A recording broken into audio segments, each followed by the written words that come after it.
Welcome into the locker room, connected by Iris Networks. Mark Packer along with Austin Price, Jason Swain. I'm confused about this basketball team. Now, Jonas Aidoo's in here. We'll get to him in a minute. We'll let him explain. But I don't know how you explain what's happened over the last 6 games. Your 4 losses were to 4 unranked opponents. Your 2 wins were over 2 ranked opponents, including the #1 team in the country. And I don't know what to expect out of this team. This team has beaten really good teams. This team has lost to teams that are not that good. They have lost to teams recently that have shot the ball from 3 very, very well. I mean, Mizzou hit 14 threes. Vanderbilt hit 10. Florida hit a big number, more than they normally hit. And so Tennessee's been really good all year guarding 3, but in those 3 losses, those opponents shot a whole lot better from 3. Now, Kentucky, that's a whole nother story. Well, I think what we learned is that this team could go to the Final Four. I would not be fazed. This team could lose in the first round of the tournament. Of the NIT. And I would not know. I know they're not going to the NIT, but But I would not be fazed. Like, at the end of the day, it's about offense, in my opinion. Like the defense, Missouri got in the mid-80s. Kentucky, I thought Tennessee at points yesterday, did a really nice job against them. At other points, struggled a little bit. But I still think it comes down to how they score the basketball. When they have those games like yesterday where they start 0 for 50 from the three-point line in the first half and they fall behind and they struggle, that's when they're just I think the biggest thing they got to do, when you're a little kid and you're a shooter and you're struggling, what do they tell you to do? Keep shooting. Well, no, besides that, start inside and work your way out. Like, I think Tennessee's got to do that. They've got to attack the rim more. You saw them do that in the second half, and it started opening things up a little bit. But that first half, they were so cold from beyond the arc. And then Tyreek Key, like, he had those 2 games where he had the nice kind of outburst, but then has kind of went cold the last couple, especially yesterday. And then Ziegler can't continue to, have the silly fouls. He had 2 fouls before the 14-minute mark in the first half. Then when he picked up his 3rd, Rick's like, calm down, and then literally he picked up one less than a minute of game time later and had 4 fouls with a ton of time left. I think, if you go back to like the 90s, Packer, to put this in Michael Jordan terms, Michael Jordan was an elite defender, right? He was all-NBA, all-defensive team. He would play a certain way until he got in early foul trouble. Then he had to adjust how he played defensively. Zakai Ziegler is going to have to learn to do that because if not, like, it really hurts Tennessee. They need him on the floor. He's so good at directing traffic. And then, of course, obviously is a really pesky player on defense. But they've got to have him on the floor. If he's off the floor, he does them no good. So Key and Ziegler essentially combined to go, 2 of 17 on Saturday. And now you head off to College Station for a very important game because I think that 2-3 seed in the SEC is important. You want to stay away from 1, where Alabama is right now, despite the fact you just beat them. You want to be 2-3. You got to figure out a way to get a win in it. Okay, you're rolling your eyes at me. At this point, I think you just want to get the bye and be playing the double bye and be playing on Friday. Okay, well, back to where I was saying before I was rudely interrupted by a weird look on Austin's face. This is an important game Tuesday. How does Ziegler and Key turn the thing around mentally before you go into that gym? I mean, it's important because you want the double bye, but it's more important because it's the time of the year where you need to be playing a whole lot better. Right. And you need to be playing more consistent. I mean, this is the time of the year you have to start playing a certain type of way and know what to expect when you see these guys in orange play. And right now, it's up and down. Let me say this. Hang on. Let me say this. Let's say that when you were playing wide receiver, and I interrupted you, and I'm sorry, but let's say when you were wide receiver, you had a game or 2 where Jason Swain could not catch the ball. I don't know what you're talking about. Okay, let's just say that it happened, okay, in a nightmare. Okay. How would you mentally all of a sudden have a game where you're catching the football? You just have to forget about the previous play. I mean, you always got to play the next play, and you got to focus on the small things. And you don't look at the defender. You don't worry about is getting yards after the catch or scoring touchdown. You just worry about just catching the ball first, and that's the thing that's more important. But for these guys, I mean, it's a little bit different though because you can have a perfect form, your mechanics can be on point, and the ball just. It's not going. It just don't go in. But you made a good point earlier. Like, what do you do when the ball is clearly not going in? Not for just one person, but for multiple guys who are normally really good shooters. All right, what do you do now? Well, it's time to get to the free throw line. How do you get to the free throw line? drive the ball to the basket, force contact. And look at the first loss against Kentucky at home. Kentucky made more free throws than Tennessee shot. You go look at the box score again for Tennessee-Kentucky. Kentucky did a really good job getting to the free throw line. And Tennessee, when you're not making shots, you can't have 6 free throw attempts on the day and expect to win against a really good team. You got to get to the paint. You got to get to the free throw line a whole lot more. Well, do we really want them going to the foul line? They were 4 of 14 yesterday. Whew. I mean, like, they shot 22% from 3. Only slightly better from the foul line, 4 of 14. I know Jonas is over here. No, he's over here. He's over here kind of laughing. I mean, because he knows it's true. It's true. We're going after it, and he's over here like, and y'all are about to bring me into this show? Now here's Rick the Barnes is coach. Here's the thing. Here's the thing. What you can hang your hat on is that you have been without Julian Phillips the last couple of games, without Josiah Jordan the last couple of games, and what have you seen? Much like the previous 2 games before this week's 2, you had Key and Awaka step up. Yeah. This week, Jonas steps up, not just because he's here, because it's true. Big double-double in the win over Alabama. Mm-hmm. Yesterday, Jemai Meshack scored 16. Mm-hmm. You know, that's not his game. Like, trying to score 16 is not his game, but he did it slashing, getting to the hole. You know, he wasn't out there trying to take a bunch of long-distance shots. He made the 1-3. Are you trying to put a positive spin on this? No, I'm not. I'm trying to say that you have had players step up, which has allowed you to be in these games, even though you've lost 3 of your last 4. When you can get the full complement back, it only makes you stronger. Again, like, I think that this team right now is more capable of withstanding losing a player or 2 in March because of an injury and not missing too much of a beat than they were a month ago. To me, that's the positive spin. I think that's a positive spin because what you're saying is when they come back, then all of a sudden other guys have been forced to step up at times, and it gives you more opportunities that if something's not going right, you've got other guys who have been there before who've had to figure out how to step up. Is that where you're going with it? Yeah, I mean, yeah, correct, in a certain way. I just think ultimately you've got to get Josiah back, you've got to get Julian back because you need their length. I think it makes everything just a lot smoother when they're there. But I love, and again, not just because he's 12 feet away, I love that they've started to transition to Jonas down low because he's more athletic than Urosh. I think they can complement each other well, but I think ultimately, to me, that's where this thing really gets going is when you start using the length, and that's getting back Julian, getting back Josiah, continuing to incorporate Jonas, continuing to see Meshack use his length and athleticism. I asked Jonas before you guys showed up fashionably late for the show tonight about does he do much talking out on the court? Okay, like the block against Alabama, you know, where that was ESPN Sports Center top 10 stuff, where he comes back and he throws it to half court literally. He said, not really.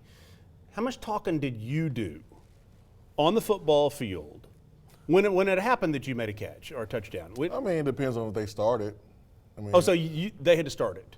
Yeah, they had to start it, and then I finished it most of the time. But, I mean, it just depends on if they started it. Then I finished it. Yeah. Can you imagine what Austin would have been had he ever been an athlete? I mean, can you imagine how much talking he would have done? I'm a trash talker on the golf course. Oh, yes, this is true. He's a trash talker every day. Yeah. Okay, so let's bring in Jonas Aidoo. And I guess, Jonas, the question is I don't know how you kind of answer what Austin was saying about the fact that Julian and Josiah have been out. Other guys have had to find a way to step up. Does that help you guys, do you think, as you go into tournament time? I would say so. It definitely helps all of us. We know it's a next man mentality at all times. You know, them being out, they're vital pieces to our team, and like everyone has to step up. I mean, you've seen Jemai step up versus Kentucky. I would say I stepped up versus Alabama. Like everybody's stepping up here and there, but like as a team, we just got to be consistent with it. You go back to mid-February a year ago. How different are you mentally right now versus then? I mean, do you just feel like you're so much more capable and ready to step into that role of being a guy who gets a consistent double-double for this team? Oh, yeah, most definitely. I feel way more comfortable than last year. I'm just getting more confident, too. Like, confidence is the main thing with that. I mean, every time I step on the court now, I'm confident what coach is telling me to do, what my teammates telling me to do. Every time I go on the court, I'm just very confident. All right, let's take a break. We're going to send Jason over there for the Food City Player Perspective when we come back on The Locker Room. The Locker Room is brought to you by Fellowship of Christian Athletes, Iris Networks, Knoxville Orthopedic Clinics, and Exterior Home Solutions. When it comes to the game of football, teamwork is critical for success. When it comes to customer service and business, that team approach is just as critical. That's why we're such believers in our friends at Exterior Home Solutions. We have seen firsthand how Exterior Home Solutions has supported our community and treats their customers just like family. So when it comes to roofing, siding, or maybe a complete overhaul, please make Exterior Home Solutions your first and only call. Land that corporate dream job. Recalculating. Getting the representation and compensation you deserve? You have arrived. OEB Law is there for all of life's detours. Reporting from Ted Russell Ford, Nick and Jake with some breaking news. That's right, Nick. The Pre-Owned Patrol's on a new mission, and by new, we mean new Fords. The forecast says we have new Ford F-150s, Escapes, Explorers, Mustangs, and more arriving on our lot daily. The best part is every new Ford comes with our non-factory limited lifetime warranty. You heard it here first. Stop by one of our 2 convenient locations for the best selection on your new Ford. The new Ford of your dreams awaits you at Ted Russell Ford on Kingston Pike or Parkside Drive. I chose LMU because I wanted doors to open for me. For my future to have endless possibilities. To know I could become anything I wanted to be. Objection, Your Honor. I always wanted to say that. So whether I wanted to be a veterinarian, a high school teacher, let's turn to page 32, or a successful dentist, I knew LMU would help me get there. All I had to do was open the door.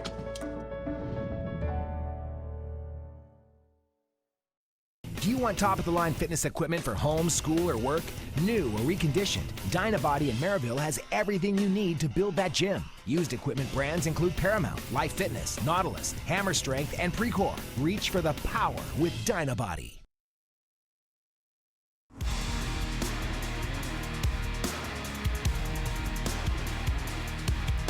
So if there was an NBA player that would remind you of the way that Jonas Aidoo's playing right now, do you have a name that comes to mind? I've got one. I'm going to give you one because I threw you under the bus on this. John Salley. Okay. I went old school. You probably don't even know who that is. Of course I know who John Salley is. Okay, cool. Who would you? I don't know. I think he's more of a traditional center than John Salley was, though. John Salley was more of a 4. Okay.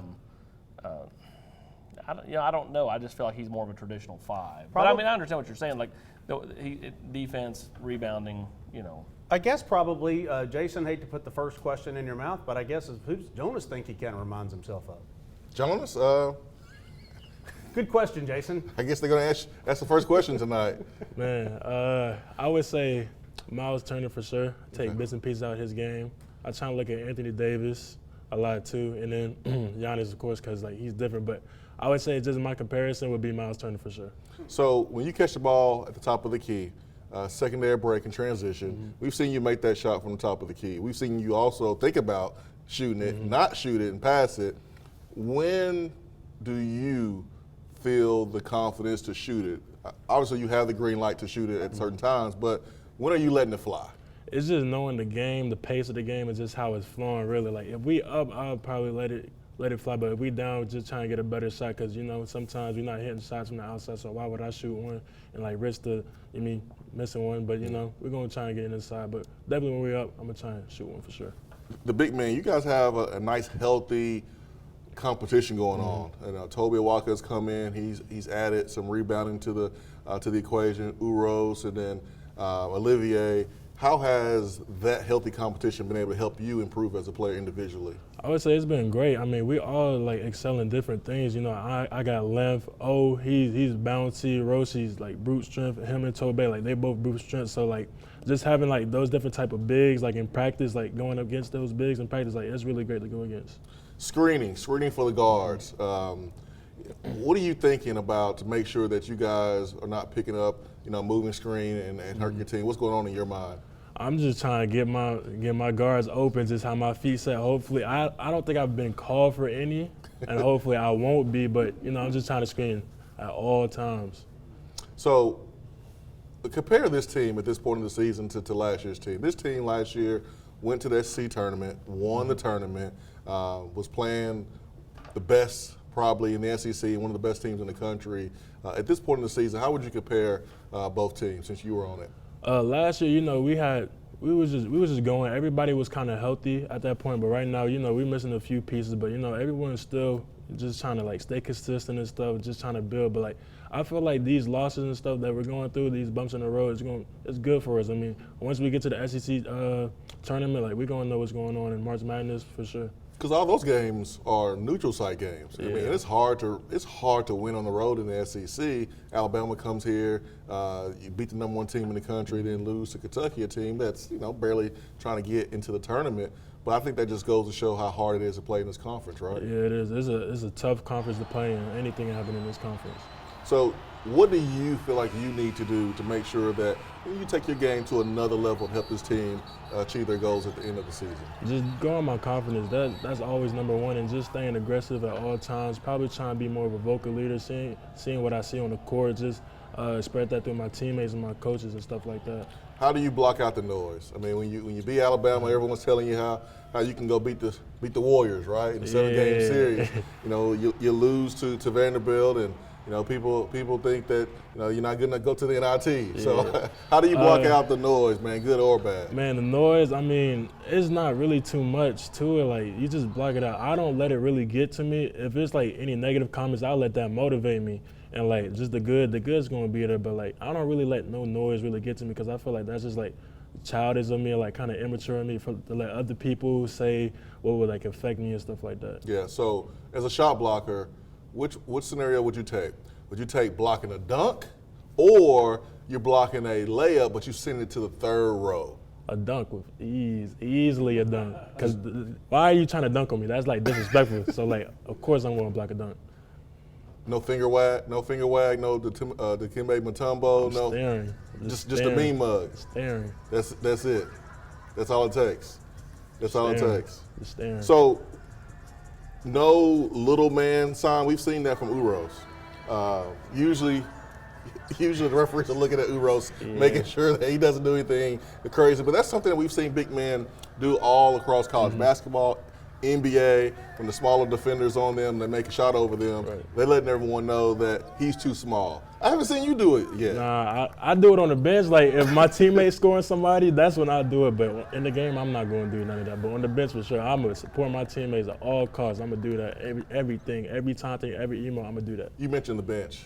How important is it to have the right amount of energy while you're on the bench, same way you have in the game? Because it seems like you guys make it a point to be very involved in the game while you're on the bench. I would say it's more important than people would really think, because last year I was sitting on the bench quite a bit and just trying to like energize the bench and my team and stuff like that. Like, that's a great, I mean, like, because our teammates, like, that's what our team is. Like, everyone's just valuing in each other, just energizing each other. That's what we need as a team, because especially if we're playing away, that's all we got. It's just each other. That's right. All right, last question, Jonas. The free throw. So let's say the other team gets fouled, and there's like a 30-second window where both teams kind of huddle up. What are you guys talking about in that short amount of time? I've always wanted to know that.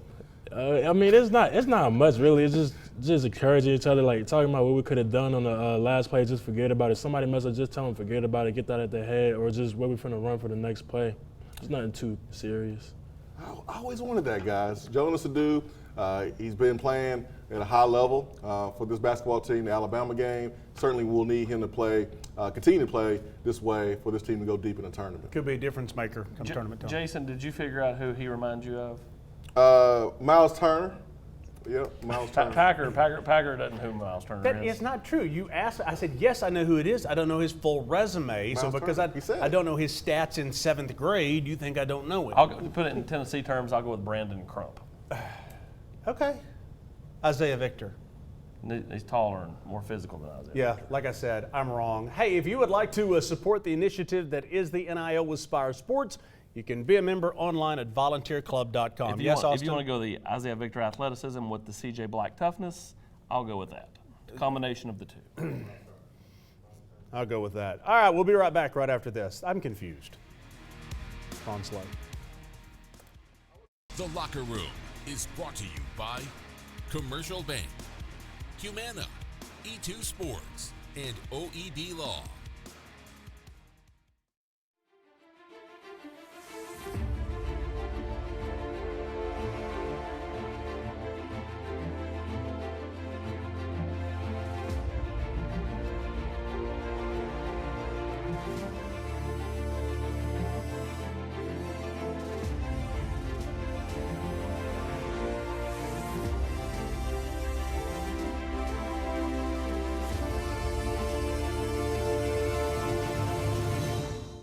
The Locker Room is brought to you in part by Knoxville Orthopedic Clinics, the exclusive orthopedic provider for University of Tennessee athletics for over 70 years. This is the story of John Smith. Not this John Smith, or this John Smith, or any of the other hundreds of John Smiths that are Humana Medicare Advantage members. No, it's this John Smith, who we paired with a Humana team member to help address his own specific health needs. At Humana, we take a personal approach to your health to provide care that's just as unique as you are, no matter what your name is. Behind every Food City meat and seafood counter is a highly trained, certified butcher. Our butchers offer special orders, custom cuts, and even entire meal recommendations. In fact, you'll be so impressed with our butchers, you'll be asking yourself, what can't they do?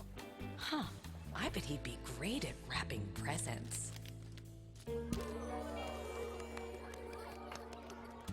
Okay, well, maybe not that. But at Food City, our butchers make almost everything better. At D1, our slogan is the place for the athlete. But who is the athlete? While you'll see a number of our athletes on courts and fields, not all of those athletes are starting left tackle in the football game. We pride ourselves with being the place for all athletes, 7 to 70, mom or son, dad or daughter, with locations all over Tennessee. And we have training programs for every athlete. So stop by any of our locations and let's find the best athlete in you.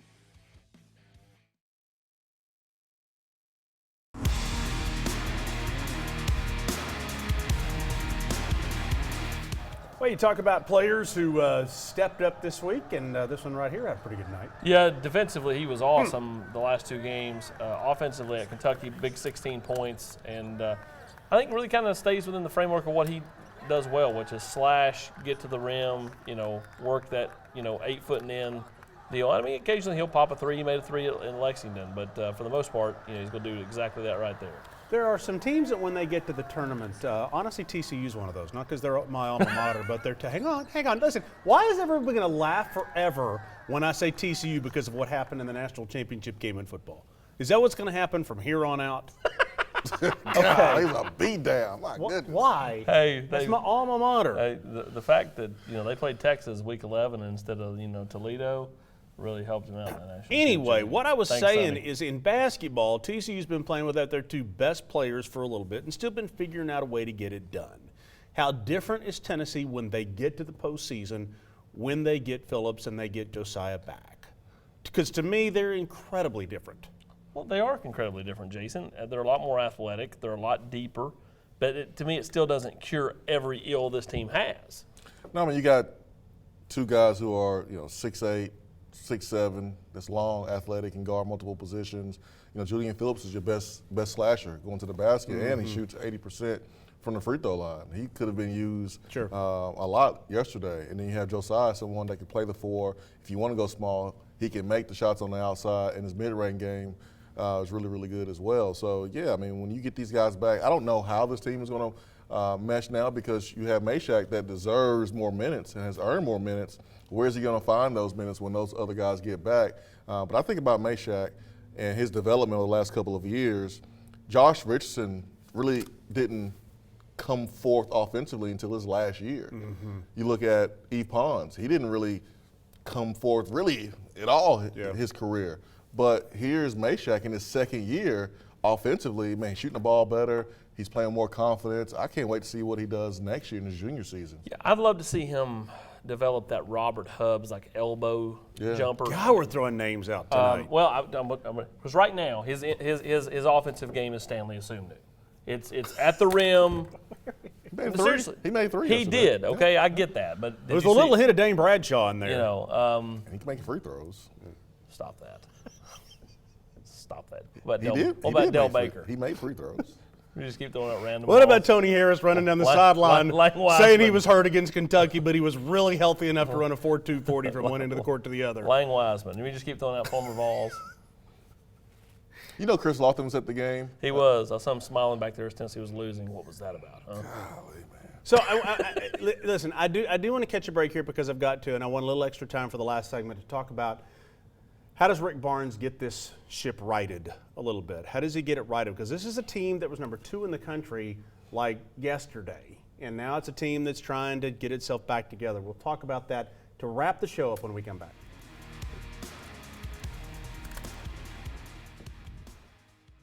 The Locker Room is brought to you by Pilot Company, Ted Russell Ford, Food City, and Lincoln Memorial University. Community banking is about location and much more. It's about family. We reside in your community. We are a part of your community. At Commercial Bank, our commitment extends beyond the walls of our branches. It's displayed each day in the opportunities we provide, the money we give back, and the time we commit, all to help improve the lives of the people, families, and businesses that make our communities great. Commercial Bank, life made better. Hi, I'm Dr. Michael Costa. Dr. Malone and I here at Knoxville Smiles are here to help you with any of your dental needs, whether it's a routine cleaning, a root canal, or if you just want some advice. Did you know that you don't have to settle for a denture anymore? My team and Dr. Malone are here to help you no matter where you're at and to help you figure out the truth for your dental health. So give us a call or visit our website at knoxvillesmiles.com.